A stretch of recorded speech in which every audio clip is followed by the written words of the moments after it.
Terima kasih.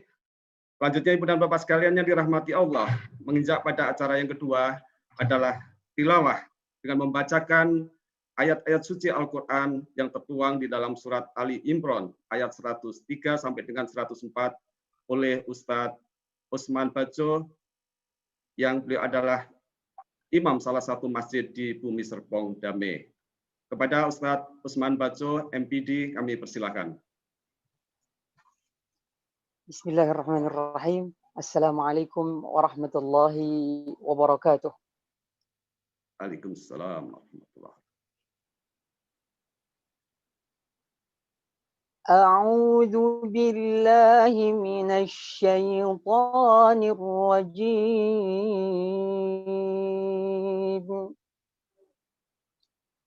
Bismillahirrahmanirrahim.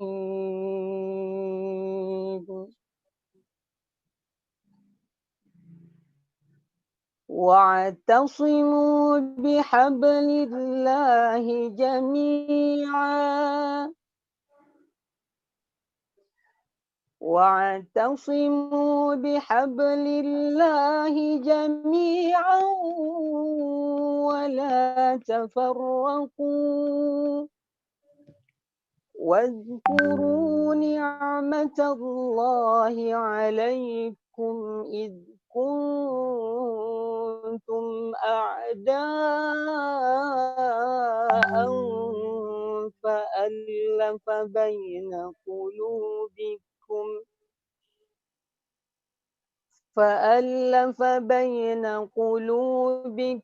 fa'asbahtum bini'matihi ikhwana wa kuntum ala syafa hufratin minan nari fa'anqadhakum minha kadzalika yubayyinullahu lakum ayatihi la'allakum tahtadun.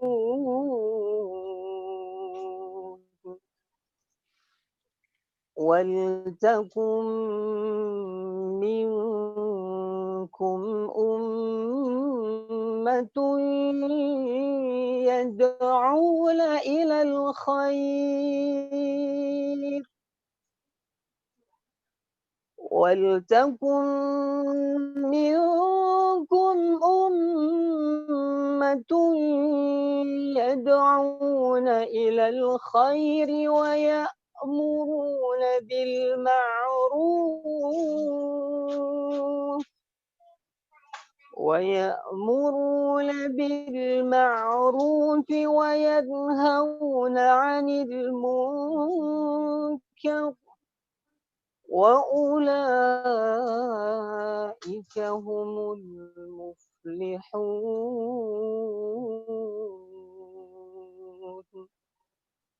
Sadaqallahul azim.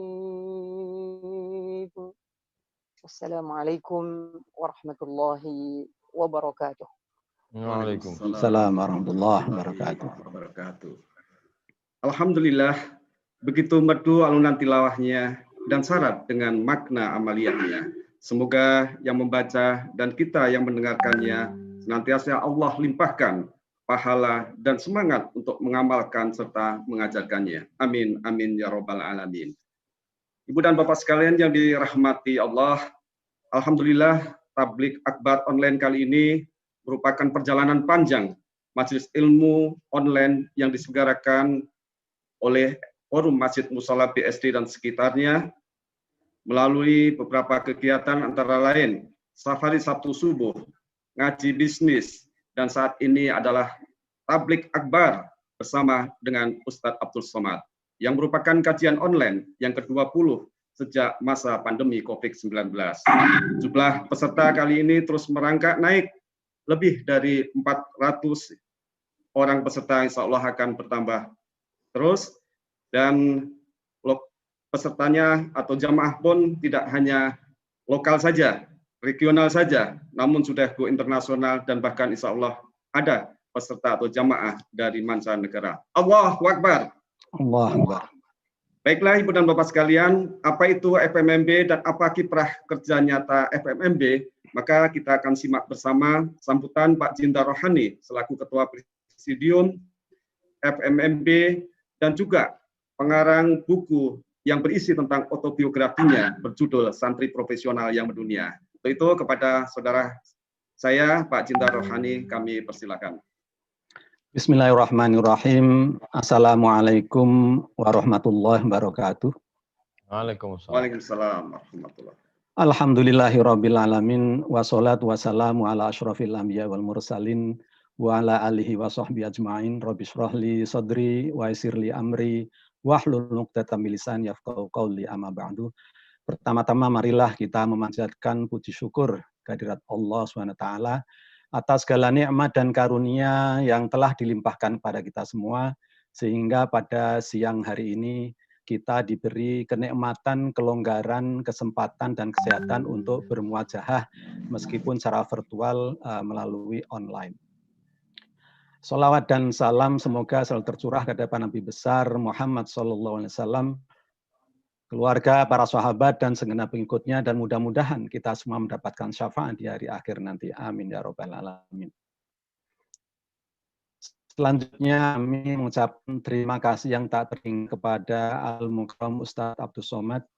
Di tengah kesibukan yang sangat padat, jadwal beliau telah berkenan meluangkan waktu mengisi acara tabligh akbar online Forum Masjid Musola dan sekitarnya pada siang hari ini. Terima kasih juga kami sampaikan pada segenap jamaah dan peserta acara tabligh akbar, termasuk para tokoh agama, tokoh masyarakat, atas kehadirannya pada siang hari ini.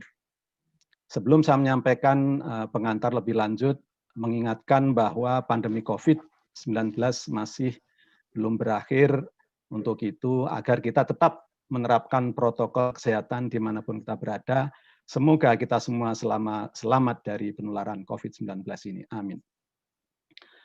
Melanjutkan perkenalan FMMB, tadi sudah kami sebutkan forum ini membawai lebih dari 70 masjid dan musola di BSD dan sekitarnya, dan FMMB aktif dalam kegiatan sosial kemanusiaan dan keagamaan. Banyak kegiatan sosial kemanusiaan yang sudah kita lakukan, termasuk pada saat ada bencana di NTB, bencana di Sulawesi Tengah, dan terakhir bencana di Sulawesi Selatan, yaitu di daerah Luwu, kita juga hadir di sana. Kemudian kita juga bergerak untuk menegakkan syiar Islam dan memperkuat akidah umat.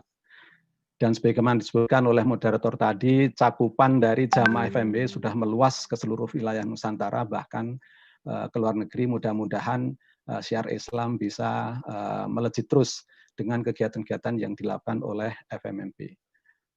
Kami ambil tema merajut ukhuwah Islamiyah menuju kejayaan umat, karena memang akhir-akhir ini umat Islam terpinggirkan dalam kehidupan bernegara, meskipun kita merupakan mayoritas penduduk di Indonesia ini.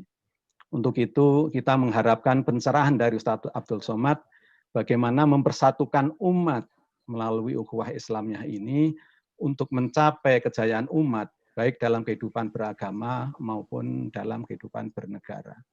Semoga acara tabligh akbar online siang ini membawa manfaat dan mendapatkan barokah dari Allah SWT. Amin ya Rabbal Alamin.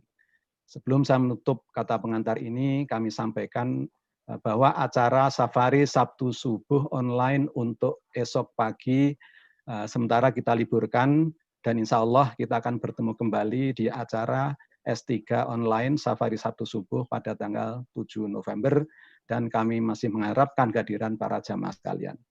Demikian kami sampaikan sebagai pengantar tabligh akbar siang hari ini. Kurang lebihnya mohon maaf. Akhirul kalam, alafu minkum. Assalamualaikum warahmatullahi wabarakatuh. Waalaikumsalam warahmatullahi wabarakatuh. Terima kasih kepada Pak Jinda Rohani yang tetap komitmen dan konsisten untuk mengkampanyekan protokol kesehatan untuk sehat diri dan sehat orang lain dalam rangka pencegahan penyebaran COVID-19 dan upaya-upaya di jalan kesalehan spiritual dan kesalahan sosial melalui kegiatan FMMB. Selanjutnya, Ibu dan Bapak sekalian yang dirahmati Allah, ada pesta, ada hadiah, hadiahnya dibuka, isinya pena. Mari kita ikuti tauziah Ustadz Abdul Somad yang penuh berkah untuk kejayaan umat di Indonesia. Selanjutnya, kita menginjak pada puncak acara tablik akbar online ini. Ada pepatah mengatakan, tak kenal maka tak sayang, tak cinta maka tak sayang maka tak cinta. Untuk itu, sedikit sekilas saya perkenalkan narasumber kita, Ustadz Abdul Somad atau disingkat dengan UAS, dilahirkan 43 tahun yang lalu di kota Silo Lama, Asahan, Sumatera Utara. Pendidikan lulusan Universitas Al-Azhar Mesir. Saat ini telah meraih gelar doktor dengan konsentrasi ilmu hadis. Kesehariannya kita tahu persis bahwa beliau adalah pendakwah dan ulama Indonesia yang ada di mana-mana dalam berdakwah dan dekat serta cinta kepada umat. Buktinya apa? Saat ini kita bisa bersilaturahim dengan Ustadz Abdul Somad meskipun dilakukan secara virtual atau online. Ibu dan Bapak sekalian, peserta tablik akbar online yang dirahmati Allah, langsung saja kita akan fokuskan waktu dan pikiran kita untuk menyimak materi tauziah Ustadz Abdul Somad. Dan bagi para peserta, kami ingatkan kembali yang ingin mengajukan pertanyaan, dipersilahkan untuk menuliskan melalui chat yang tersedia di media Zoom ini dengan menuliskan nama, asal, masjid, dan isi pertanyaannya secara singkat dan jelas, serta relevan dengan tema yang kami angkat, yaitu merajut ukhuwah Islamiyah menuju kejayaan umat. Kepada Ustadz Abdul Somad, kami persilahkan. Bismillahirrahmanirrahim. Assalamualaikum warahmatullahi wabarakatuh. Alhamdulillahirabbil alamin wassalatu wassalamu ala asyrafil anbiya wal mursalin sayyidina wa maulana Muhammadin wa ala alihi wa sahbihi wa man tabi'ahu ila yaumiddin. Terima kasih Bapak moderator yang saya hormati, Ustaz Jindar, Ustaz Baco, para jamaah yang tergabung dalam forum Masjid Musholla BSD. Insyaallah kita semua dimuliakan Allah Subhanahu wa taala dan diakui sebagai umat Nabi Muhammad sallallahu alaihi wasallam. Amin ya rabbal alamin. Poin pertama yang ingin saya sampaikan, ini merupakan contoh model yang bisa ditiru oleh seluruh RT, RW, kabupaten, kota, provinsi di seluruh Indonesia. Apa yang dilakukan oleh masyarakat di BSD, membuat forum Masjid Musholla ini suatu langkah sunnah hasanah. Man sanna fil islami sunnatan hasanatan. Siapa yang membuat suatu tradisi yang baik, falahu ajruha wa ajru man amila biha. Dia dapat pahalanya dan dapat pahala dari orang-orang lain yang terinspirasi dengan ini. Kadang masjid ini bangga-banggaan, gagah-gagahan mengumumkan di hari Jumat, masjid kami alhamdulillah tabungannya di bank 200 juta. Sementara ada musola kecil yang masih terutang WC. Ini menunjukkan tidak ada koneksi, tidak ada hubungan. Sementara di BSD, masjid musola sebanyak 70 bisa tergabung dalam sebuah komunitas. Tentu para pengurus ini bisa bercengkrama, bercerita, bermuzakarah. Ini yang disebut dengan merajut. Yang disebut merajut silaturahim itu bukan sekedar ngopi bareng, kongko-kongko, tapi merajut itu mesti ada mengurai benang yang kusut, mencairkan yang beku, menyelesaikan masalah terkait dengan jamaah, masjid, surau, langgar, dan musola. Oleh sebab itu, maka apa yang sudah dilakukan di BSD ini mudah-mudahan dengan program kita pada hari ini ditonton oleh jamaah. Andai ada pengurusnya yang nonton, pengurus maka muncul ide membuat seperti yang dilakukan di BSD.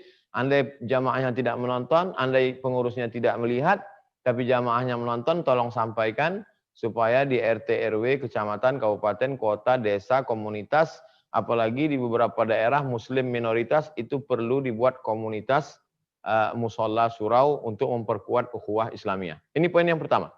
Poin yang kedua, masjid itu ada hardware, ada softwarenya. Yang saya maksud dengan hardware adalah perangkat keras. Dari mulai sarana prasarana bangunan masjid, lalu kemudian WC, toilet, ini amat sangat penting. Karena toilet masjid ini berpengaruh dengan sah tidak sahnya sholat jamaah. Kalau bisa di situ ada air mengalir mencuci kaki jangan sampai, atau sendal, jangan sampai air dari toilet, WC, tapak kaki yang kena najis atau paling tidak was-was dibawa masuk ke dalam. Kemudian pula karpetnya yang sekarang musim Covid ini semua karpet digulung, kemudian jamaah membawa sendiri, tapi nanti Covid berakhir karpet juga perlu diperhatikan karena kalau dingin subuh orang tidak bisa sholat di lantai. Lalu kemudian sound system ini juga penting sekali. Saya ketemu dengan Bapak Ketua Dewan Masjid Indonesia, ingat betul kata beliau, Ustadz Abdul Somad, itu masjid 80% di sound system. Betul, saya merasakan sendiri. Kalau sudah saya berceramah pada sound system, dan saya termasuk orang yang tidak puas kalau bicara suara saya tidak didengar orang. Jadi kalau saya bicara sound systemnya bermasalah, mikrofonnya bermasalah, suara saya habis. Yang mestinya bisa kajian subuh, duha, zuhur, maghrib, tapi karena satu masjid habis suara itu karena mikrofonnya itu tidak jelas didengar oleh jamaah. Atau suara keras tapi mendengung di dalam. Nah ini perlu dicari konsultasi kepada pakar yang ahli, masjid-masjid berpengalaman itu bisa tukar maklumat. Karena masjid itu imamnya subuh, maghrib, isya, sholat Jumat itu suara. Kemudian khotibnya juga mengandalkan suara. Begitu juga dengan pengajian itu juga ada suara. Maka kalau suaranya kacau, ritual hanya sekedar pribadi dengan Allah Ta'ala, di rumah pun bisa. Nah, jadi ini amat sangat penting hardware ini. Lalu kemudian software masjid itu, suara imam, maka perlu ada fit and proper test imam. Kalaulah imamnya seperti Ustadz Baco tadi semua, Masya Allah, nikmatnya kita sholat. Fatihahnya, ayatnya, makharijul hurufnya, idgham, tajwid, tahsin, qalqalah, bila gunnah, hafalannya, muazzinnya juga, bilalnya, khotibnya. Nah ini penting. Jadi perlu ada masukan-masukan, share, atau jadwal Ustadz itu bisa dipergilirkan. Makanya saya sendiri pun kalau datang ke satu daerah itu tidak di satu masjid saja. Kalau saya datang ke Jakarta 4 hari, kemudian saya datang ke Sulawesi 4 hari, saya datang ke Aceh 4 hari. Jadi saya tidak datang ke satu masjid besar terus pulang, tidak begitu. Jadi beberapa masjid, nanti mereka berkomunitas-komunitas masjid sehingga bisa mereka ada link silaturahim ini mesti dihidupkan. Pelatihan bengkel imam. Jadi kita tidak mengganti imam yang kurang baik, kurang bagus, tapi bengkel, ibarat motor, kalau dia kurang bagus diperbaiki. Dihadirkan Ustadz Baco yang sudah mantap untuk memperbaiki surau, langgar, musola, masjid di sekitar yang imamnya perlu upgrade pengetahuannya.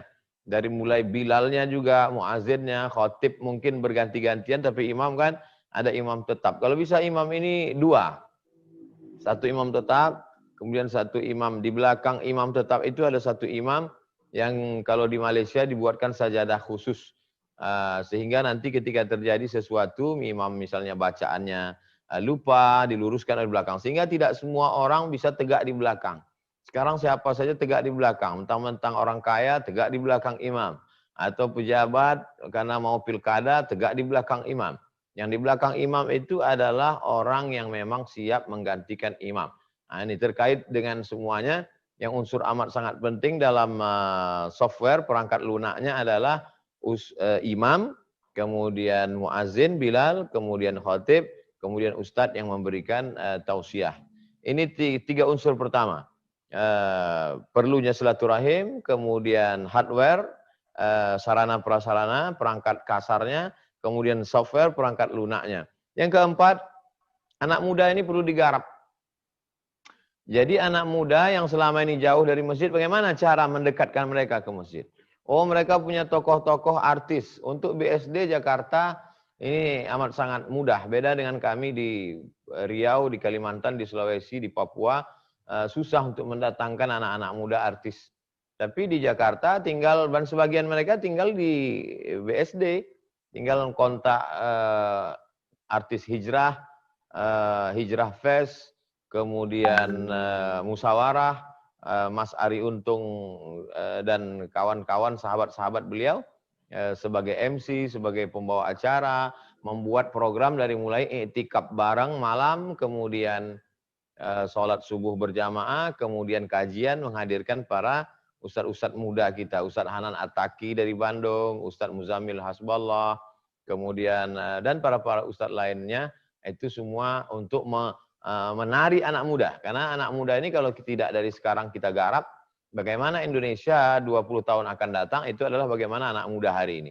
Jadi kalau anak muda hari ini sudah familiar dengan masjid, dekat dengan ulama, jauh dari narkoba, bersih dari pergaulan bebas, selamat dari LGBT, Mereka inilah yang akan datang menjadi gubernur, wali kota, presiden, wakil presiden, menteri, kepala badan, kepala kantor, BUMN, tentara, polisi. Maka kalau dari sekarang tidak kita garap, ini akan digarap oleh orang lain, akan diambil oleh orang lain. Bahwa di masjid itu dikelola jamaah, pensiunan, orang-orang tua, bagus, karena semua. Jadi masjid ini menggarap seluruh komunitas. Ini poin yang keempat. Poin yang kelima, M3, mak-mak milenial, ibu-ibu. Karena ibu-ibu ini juga luar biasa. Kalau di beberapa tempat kajian ibu-ibu ini dibuat pada asar. Atau dibuat pada hari libur. Hari Ahad oke, banyak orang akikah, walimah, nikah. Pada hari Sabtu dibuat. Sabtu. Jadi sehingga tidak ada alasan. Dimulai dari kajian subuh. Jadi kalau ibunya ini baik, maka insya Allah anaknya jadi baik. Mantunya jadi baik, cucunya jadi baik, suaminya jadi baik. Karena perempuan itu an-nisa imadul bilad. Perempuan itu adalah tiangnya negara. Kita salahatil bilad. Kalau perempuannya baik, maka negara jadi baik. Wa idza fasadatil bilad. Kalau perempuannya kacau, rusak, negara ini jadi rusak. Jadi kalau mau memperbaiki negara ini adalah mesti perempuan ini diperhatikan. Kajian-kajiannya berkualitas. Bagaimana misalnya diundang perempuan entrepreneur, kita tahu hari ini ekonomi sulit, beberapa bapak-bapaknya dirumahkan, PHK dan lain sebagainya, pendapatan menurun, sementara mereka punya keahlian di bidang kuliner, atau jual beli online dan lain sebagainya, sehingga mereka menemukan itu di masjid. Ketemunya bukan di mall, tapi ketemu dengan orang-orang ini di masjid. Ada orang yang sangat perlu, ada orang yang sangat punya ilmu, maka masjid sebagai fasilitator. Kemarin kita ada kajian dengan Mas Ipo Santosa. Beliau adalah menggabungkan beberapa komunitas perempuan-perempuan, business woman, perempuan wanita karir. Maka ini amat sangat baik. Tidak hanya memperhatikan bagaimana hijabnya, bagaimana sopan santun tata krama, bagaimana pengetahuan sebagai muslimah, sebagai istri, sebagai ibu, sebagai anak perempuan, tapi juga sebagai orang yang bisa menopang ekonomi. Karena dalam Islam perempuan juga dibenarkan bekerja dalam bingkai syarat dan ketentuan berlaku. Jadi masjid mengayomi semua. Lalu kemudian poin yang keenam adalah bahwa masjid itu mesti menjadi tempat orang berbuat baik dari segala aspeknya. Seringkali masjid ini kita anggap tempat buat baik, sholat berjamaah. Hanya tunggal saja, habis sholat jamaah selesai. Oh tidak demikian. Jadi kita memfasilitasi siapa saja yang mau berbuat baik. Jadi kalau tanah masjid itu luas, di beberapa masjid di BSD saya lihat tanahnya luas, itu dibangunlah di samping masjid ini satu counter. Tentu di antara komplek jamaah kita ini ada yang dokter. Jadi mereka tidak lagi hanya bersedekah uang. Sedekah uangnya juga, tapi Pak Dokter kasihlah 1-2 jam untuk mereka buat cek gratis, konsultasi kesehatan gratis. Beda itu antara kita ke rumah sakit, ketemu dokter, dengan ketemu dokter yang jamaah kita. Ini bukan masalah uangnya, tapi masalah hatinya terbuka. Ini dokter ini jamaah kami loh. Ini dokter ini orang yang dekat dengan kami, lingkungan kami, sudah seperti saudara kami. Dia juga menanyakannya tidak canggung, tidak merasa, ini Pak Dokter saya merasa ada sakit di kepala, ini kok nggak hilang-hilang, saya ada sakit di ini, apa sebenarnya masalah. Nah, jadi ini amat sangat baik. Jadi jamaahnya familiar. Ada beberapa jamaah tidak mau ke rumah sakit, mungkin trauma, mungkin takut dengan dokter. Dengan adanya ini, dia mau memeriksakan kesehatannya. Lalu kemudian ada beberapa dokter yang mungkin menutup diri. Perjalanan hidupnya hanya ruang praktek, rumah, ke masjid sekali-sekali.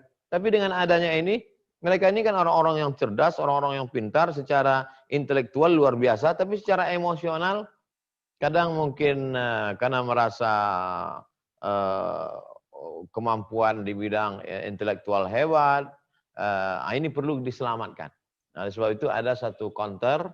Saya pernah menyampaikan tausiah di rumah sakit, lalu Bapak Kepala Rumah Sakit menyampaikan, Pak Dokter, siap ya buat ini di masjid ini? Siap kata, Bapak berapa? Seminggu 1 jam saya kasih. Bapak berapa? 1 jam. Sehingga berganti-gantian. Ini juga. Jadi kita tidak memahami bahwa yang namanya sedekah itu hanya uang materi. Saya nggak perlulah 1 jam di masjid, 1 jam praktek saya, masalah uang saya transfer. Ini bukan masalah uang Pak.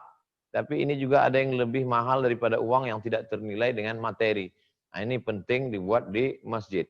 Yang ketujuh, Nabi SAW selesai sholat, itu ada namanya halakoh. Halakoh itu adalah majelis, halakoh artinya asal kata halakoh lingkaran, majelis ilmu. Jadi di masjid-masjid, majelis ilmu ini mesti hidup. Majelis subuh, majelis duha, majelis kultum zuhur, majelis maghrib ke isya, atau setelah isya. Tapi saya anjurkan majelis itu dibuat dari maghrib ke isya. Kenapa dibuat dari maghrib ke isya? Kalau kita buat setelah isya, nanti orang datang setelah isya, bisa-bisa dia sholat isya di rumah. Tapi kalau kita buat dari maghrib ke isya, 45 menit, waktu tidak terlalu molor, dia sholat di masjid 2 kali. Sholat maghrib dia di masjid, sholat isya dia di masjid. Begitu azan berkumandang, 45 menit materi habis.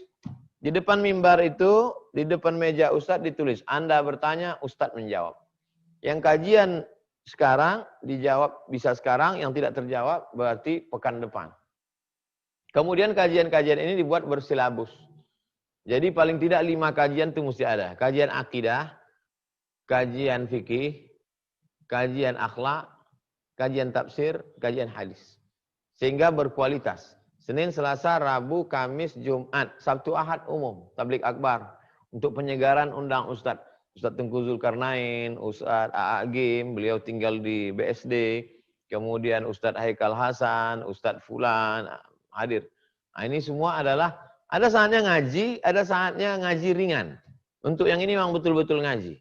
Akidah memang betul-betul serius. Kalau perlu baca kitab Aqidatul Awam atau Sifat Wujud, tidak membaca Mukhalafatul Hawadis. Kemudian akhlak. Akhlak, dulu kita ada kaji 53 stasiun dari mulai taubat sampai tawakal, sampai qanaah, sampai zuhud, sampai semuanya. Lalu kemudian ada di sana tafsir, diawali dari tafsir juz 30. Saya anjurkan tafsir juz 30 karena itu ayat yang sering kita baca supaya jamaah paham apa yang dibaca oleh imam. Lalu kemudian hadis-hadis pilihan, bisa hadis Arba'in Nawawi, hadis Al-Azkar, hadis Riyadhus Shalihin, hadis Bulughul Maram dari aspek hukumnya, dan lain sebagainya. Sehingga pengetahuan umat ini bertambah, dia tidak hanya sekedar tablik akbar tapi dia juga ngaji.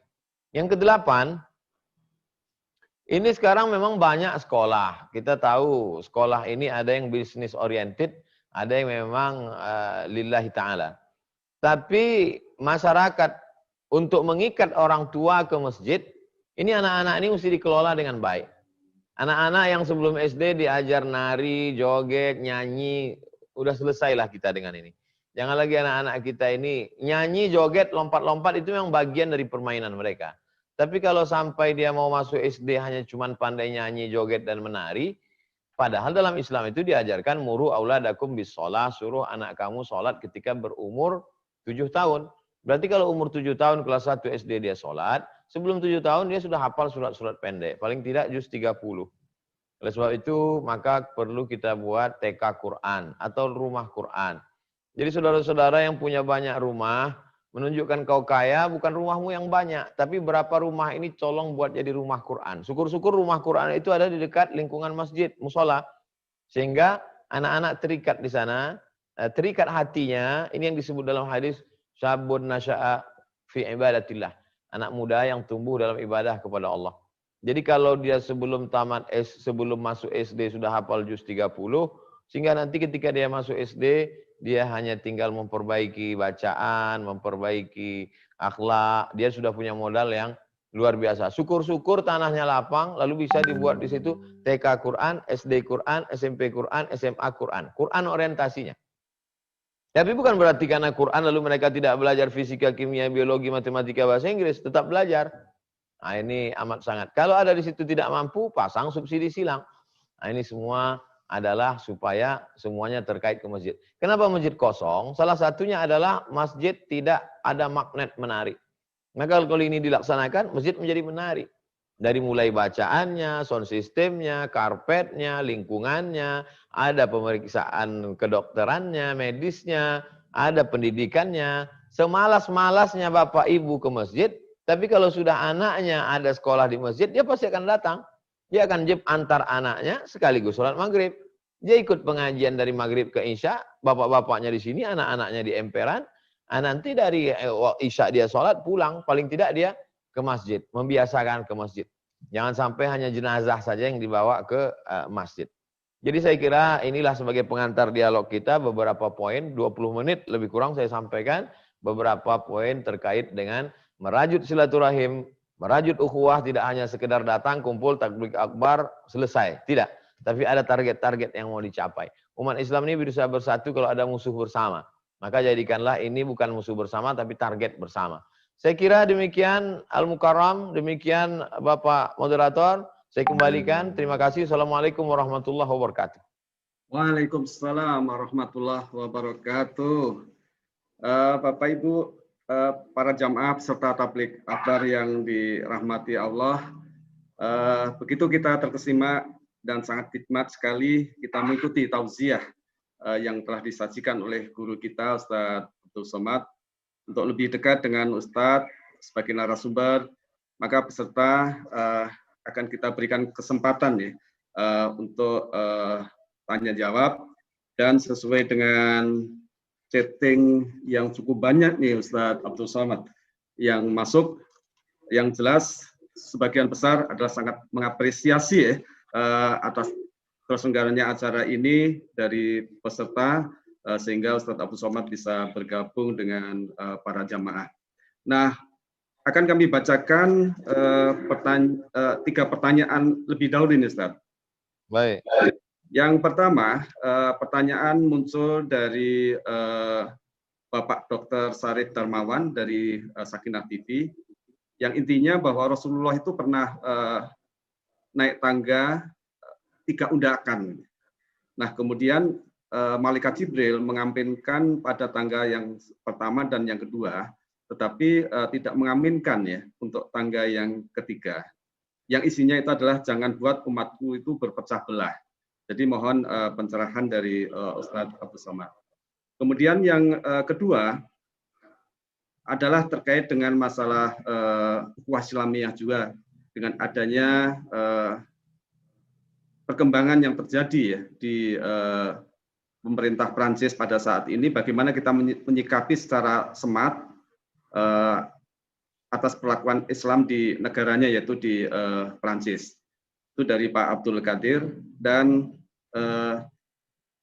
berikutnya adalah terkait dengan pertanyaan dari Pak Sambas Sundana, bahwa kita zaman penjajahan dulu oleh Belanda maupun Jepang adalah diberlakukan politik pecah belah. Nah, bagaimana kalau ada penceramah yang menjelek-jelekan untuk bermuatan untuk memecah belah, bagaimana kearifan atau sikap kita sehingga kita tetap bersatu ya dalam koridor ukhuwah Islamiyah. Sementara 3 penanya itu dulu, Ustadz Abdul Somad, mohon pencerahan dari Ustadz.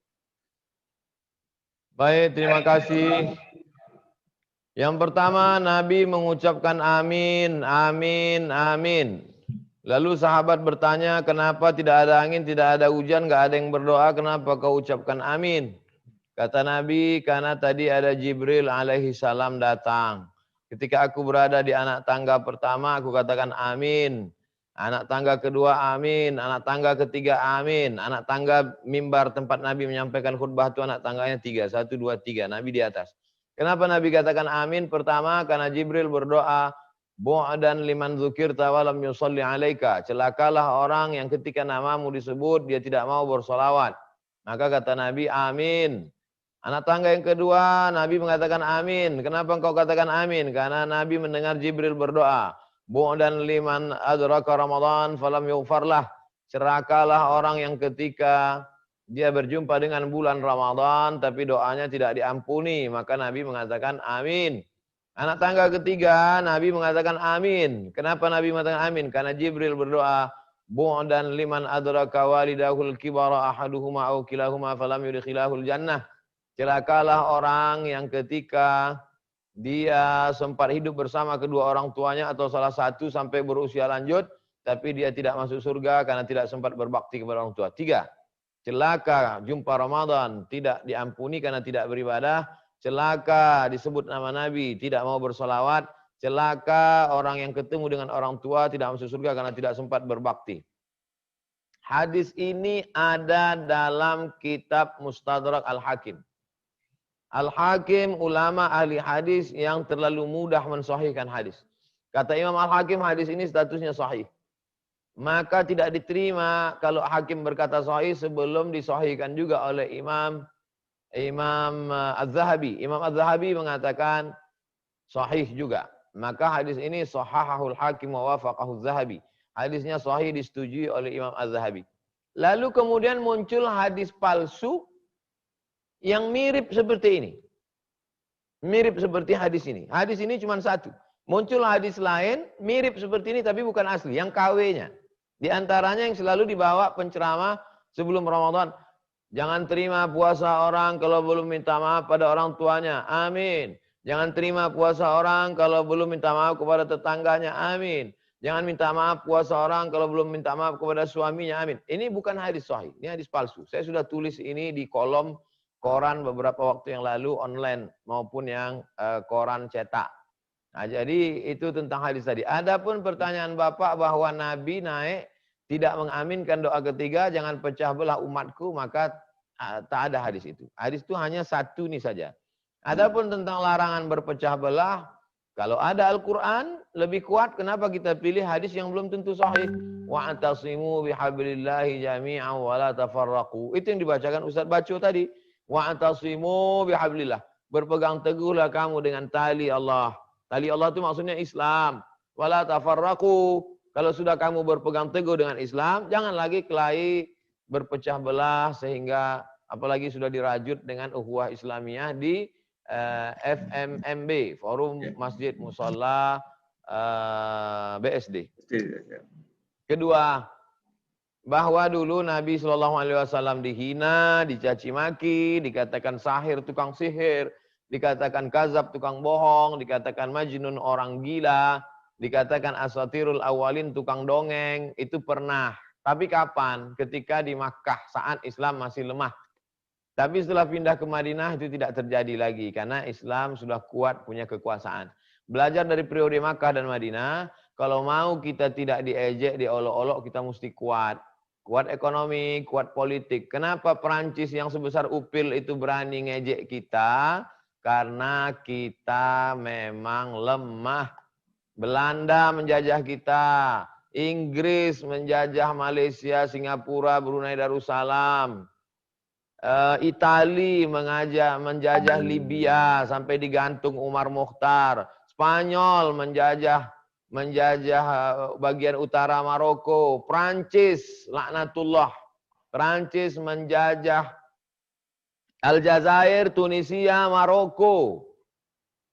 Mereka menjajah, berton-ton emas mereka gunakan untuk menjajah negeri-negeri Islam. Dulu mereka bunuh nenek moyang kita.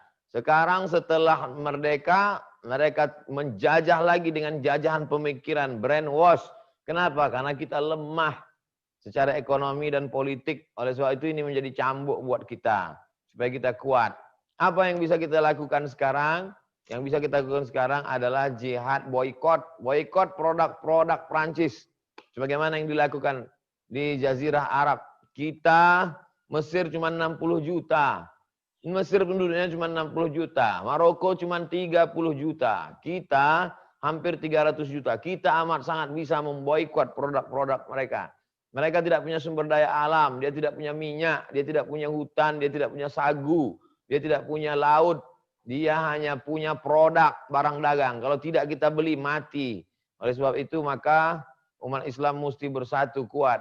Kedutaan Perancis di Kairo menelpon Syekh Azhar, Grand Syekh Azhar, pemimpin Al-Azhar, tempat kami belajar di Kairo dulu. Meminta supaya umat Islam jangan sampai mengembargo. Oh tidak, kata Syekh Ahmad Tayyib. Kata Syekh Ali Jum'ah, tidak ada tawar-menawar bagi orang yang mencederai, mengejek Nabi kita, Nabi Muhammad SAW. Ini senjata kita. Kemudian tentang masalah berpecah belah, pertanyaan nomor 3, pecah belah. Inna syaitana qad ya'isa an ya'budahul musallun. Setan kalau sudah melihat kita sholat, beribadah, dia sudah putus asa untuk menggoda kita untuk mempersekutukan Allah.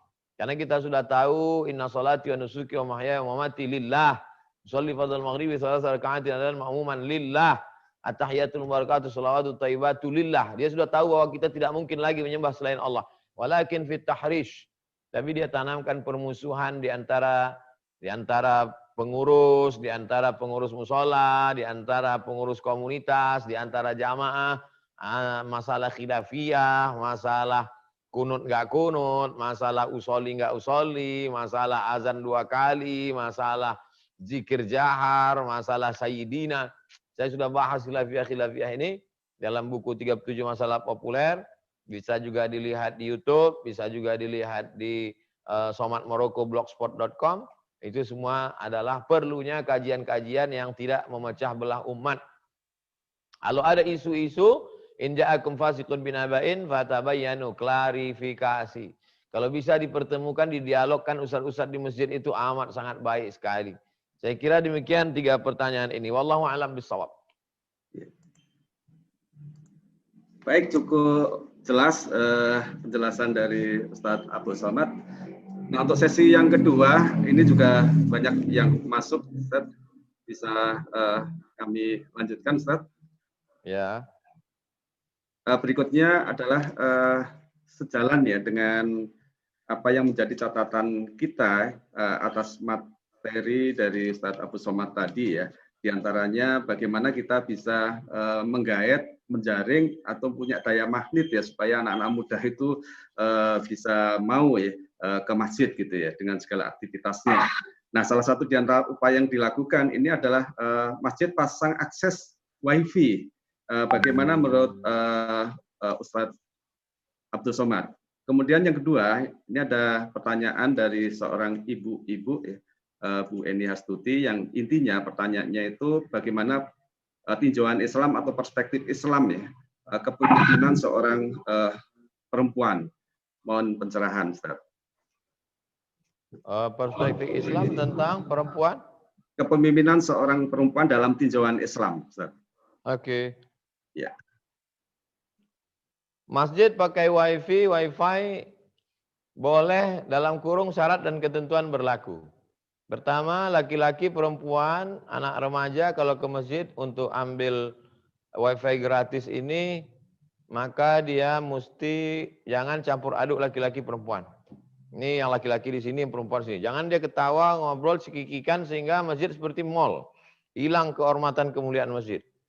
Yang kedua, kawasan wajib berbusana muslimah hijab. Jangan sampai dia di situ seperti orang jalan-jalan ke tanah lapang mau jalan kaki santai. Kemudian ada waktu-waktu tertentu, tidak 24 jam. Kemudian pada waktu sholat, semuanya sholat berjamaah. Kalau ada kajian, jangan sampai kajian di dalam, kemudian ini ada orang main wifi di luar. Itu tidak benar. Tidak benar dalam adab Islam. Karena kalau ada kajian, semua mesti ikut kajian. Jangan nanti ada kajian ibu-ibu di dalam, anak-anak muda di luar. Itu secara adab tidak benar. Nah, kita tidak bicara kampus. Kalau di kampus biasa aja. Di sana ada seminar, anak-anak muda di sini main gitar. Itu kampus biasa. Tapi masjid tidak begitu.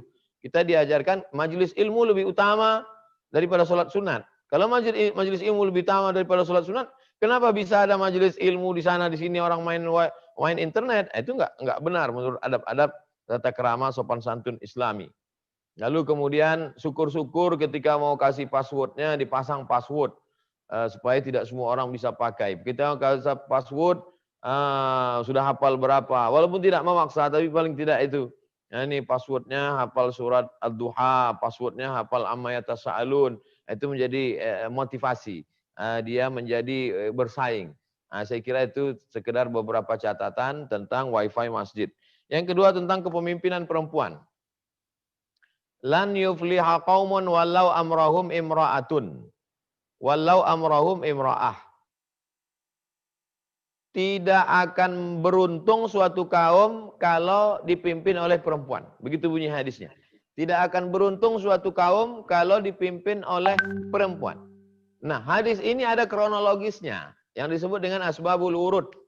Mengapa sampai keluar statement itu dari mulut Nabi SAW? Karena ketika itu ada Raja Persia namanya Shahinshah, gelarnya Shahinshah, Kisra. Dia punya anak perempuan namanya Buran. Nggak ada anak laki-lakinya. meninggal Raja Persia ini, maka dalam sistem monarki, ketika ayahnya meninggal, otomatis anaknya diangkat. Padahal anaknya tidak punya kecakapan politik. Anaknya tidak punya ilmu politik. Anaknya bodoh dalam hal politik. Tapi karena monarki, diangkat juga anaknya. Berita itu sampai ke Nabi di Madinah. Maka Nabi katakan, lan yufliha qaumun wallau amrahum imra'ah.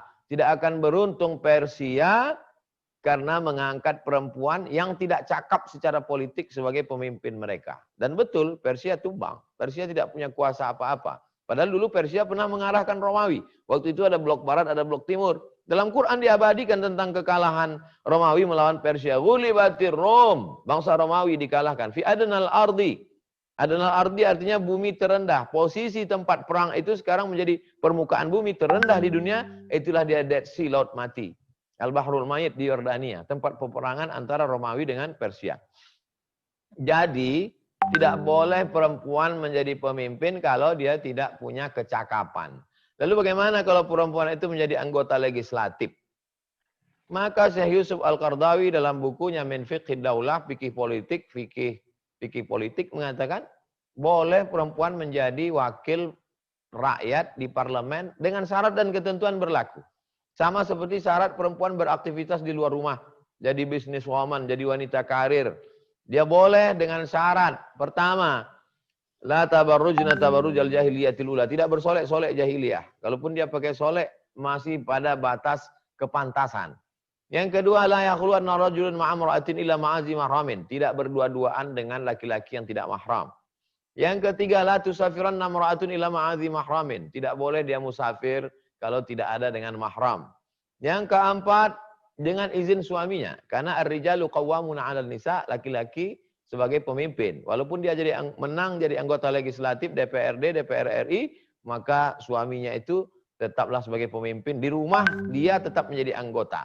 Walaupun di luar dia ketua organisasi atau menjadi pemimpin suatu daerah. Lalu ulama yang mengatakan perempuan tidak boleh menjadi pemimpin itu apa maksudnya?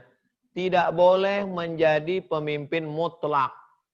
Andai berdiri kekuasaan Islam dipimpin oleh Amirul Mukminin, maka Amirul Mukminin yang punya kekuasaan mutlak, absolut, tak terbantahkan itu tidak boleh dipimpin oleh perempuan.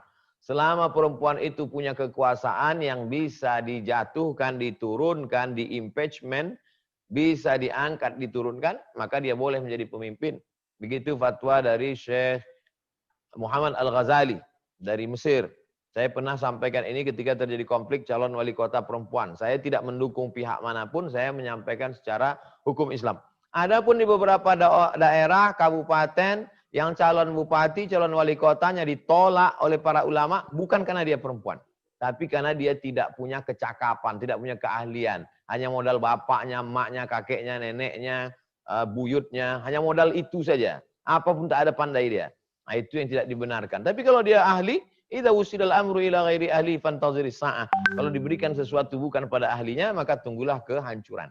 Nah, demikian tentang masalah kepemimpinan perempuan. Wallahu a'lam. Baik, Ustaz, jazakallah khair. Waktu terus berpacu, Ustaz.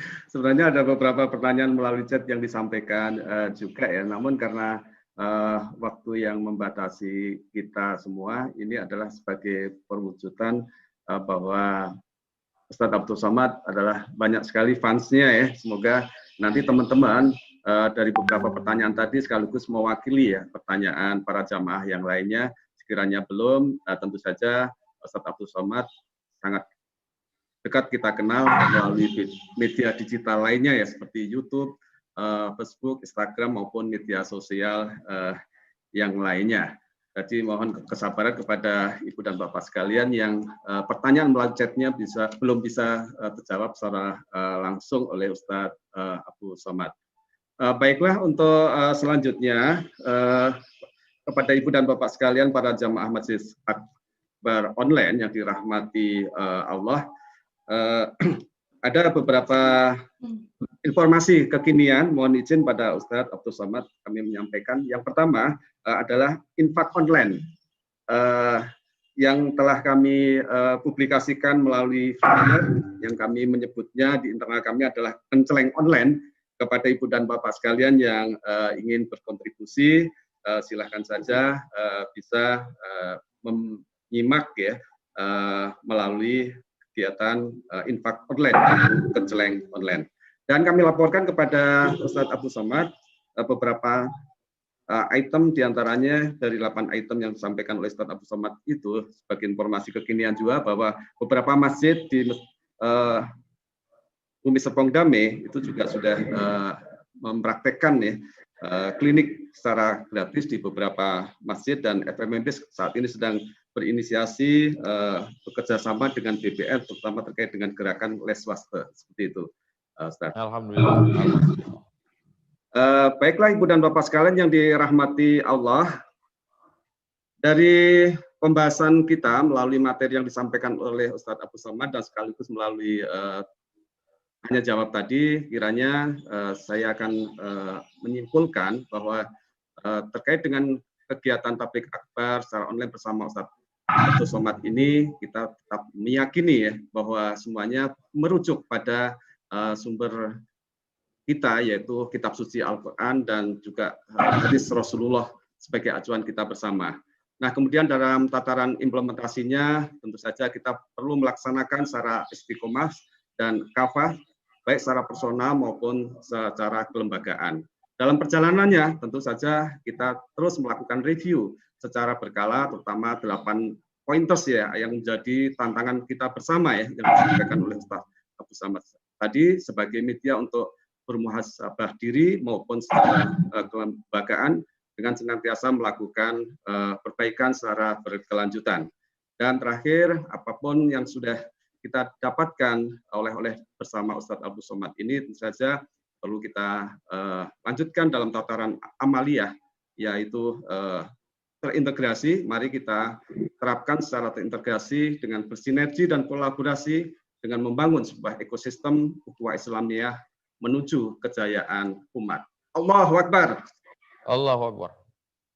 Baik, selanjutnya Ibu dan Bapak sekalian yang dirahmati Allah, di penghujung ya acara kita ini, mari kita akhiri dengan doa penutup yang insya Allah langsung akan dipimpin oleh Ustadz Abdul Somad. Kepada Ustadz Abdul Somad kami persilahkan.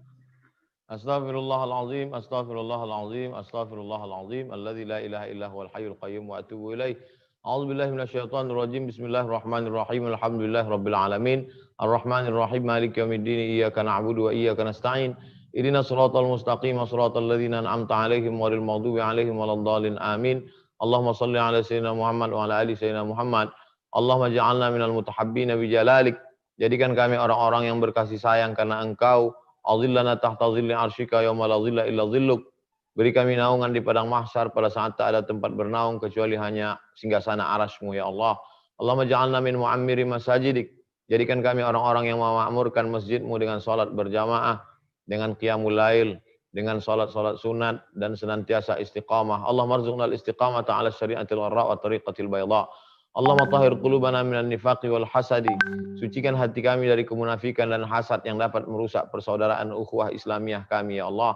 Rabbana ighfir lana dzunubana, ampunkan dosa kami, wa li ikhwanina, saudara-saudara kami, wa liman syarakana, semua yang mengikuti program kami petang hari ini, wa li ikhwanina alladzina sabaquna bil iman, sahabat saudara tetangga kami yang sudah mendahului kami. Allahumma ja'al quburahum rawdatan min riyadil jinan. Jadikan kubur mereka salah satu dari taman-taman surgamu. Allahumma hafaz abna'ana wa banatina min kulli su' wa syar. Jaga anak-anak kami dari segala perbuatan maksiat, pacaran, LGBT, perbuatan zina, perbuatan narkoba dan lain sebagainya ya Allah. Allahumma ja'alhum minal mujahidina fi sabilik. Jadikan anak cucu kami orang-orang yang menolong agamamu, berjihad dengan harta dan nyawa mereka. Allahumma ja'al hadzal balada baladan aminan mutmainna. Jadikan negeri ini negeri yang aman, damai, terbuka pintu rezeki dari segala penjuru. Allahumma dfa'anna al-waba. Angkatlah wabah COVID-19 ini dari negara kesatuan Republik Indonesia ya Allah. Allah mansurna fa innaka khairun nasirin. Tolong kami, Engkau sebaik-baik penolong. Hasbunallah wa ni'mal wakil, ni'mal maula wa ni'man nasir. Wala haula wala quwata illa billahil aliyil azim. Anta maulana fansurna 'alal qamil kafirin. Engkau penolong kami, tolong kami menghadapi orang-orang kafir. Allahumma syattid syamlahum wa farriq sufufahum waj'al kaidahum fi nuhurihim. Pecah belahkan persatuan mereka. Jadikanlah usaha mereka hancur lebur ya Allah. Rabbana atina fid dunya hasanah wa fil akhirati hasanah wa qina adzabannar. Wassallallahu ala sayyidina Muhammad wa ala alihi wasallam walhamdulillah rabbil alamin. Terima kasih banyak atas segala kesempatan yang diberikan oleh forum Masjid dan Musola BSD. Mohon maaf atas segala kesilapan, kekhilafan, kelancangan, kata-kata yang tidak berkenan di hati. Mudah-mudahan apa yang saya sampaikan tadi dapat kita amalkan bersama menjadi amal jariah. Terima kasih. Mohon maaf. Wassalamualaikum warahmatullahi wabarakatuh. Waalaikumsalam warahmatullahi wabarakatuh. Mohon kesabaran Ustaz sejenak sebelum kita beranjak dari rangkaian kegiatan ini. Alhamdulillah tauziah dan tanya jawab sudah tersampaikan serta doa sudah teriringkan ya. Semoga tabligh akbar online ini menghadirkan manfaat bagi diri, keluarga dan umat serta bernilai ibadah bagi kita semua. Saya selaku moderator Ustaz Abdul Somad mengucapkan banyak terima kasih dan apresiasi atas tauziah Gurunda Ustadz Abdul Somad di sela-sela kesibukan syiar dan dakwah yang begitu padat serta Mas Faiz ya, dan tim pendukung di balik layar sehingga rangkaian acara ini bisa terselenggara. Tak lupa kami ucapkan apresiasi atas antusias serta semangat jamaah tabligh akbar online dari seluruh pelosok tanah air, baik dari Jawa, dari luar Jawa sejak awal hingga berakhirnya acara ini. Sebagai apresiasi kami Ustadz Abdul Somad bahwa kita tahu beliau posisinya ada di Pekanbaru, ada pesan moral dari kami Ustadz. Bila Tuhan ke Pekanbaru, jangan lupa singgah ke Balai Adat Melayu. Bersama Ustadz Abdul Somad bangun semangat baru, semoga umat Islam semakin maju. Takbir. Allah Akbar. Baik, yang benar mutlak datangnya dari Allah, yang salah dari saya. Untuk itu saya mohon izin untuk mohon maaf yang sebesar-besarnya kepada Ibu dan Bapak sekalian dan kepada para jamaah. Jangan keluar dari link Zoom meeting ini dulu, tetap bersabar karena kita akan foto bareng bersama UAS. Seluruh peserta yakinkan videonya ya dalam posisi atau kameranya dalam posisi on. Sehingga terlihat wajah kita semua karena ini kesempatan berharga, kesempatan langka bersama gurunda kita ya, yaitu Ustadz Abdul Somad.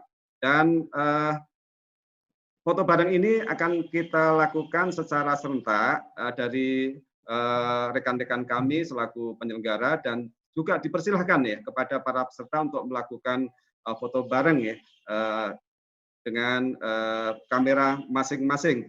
Untuk itu, untuk kelancaran pelaksanaan ini kepada rekan kami, Pak Oni selaku host, dipersilahkan. Oke,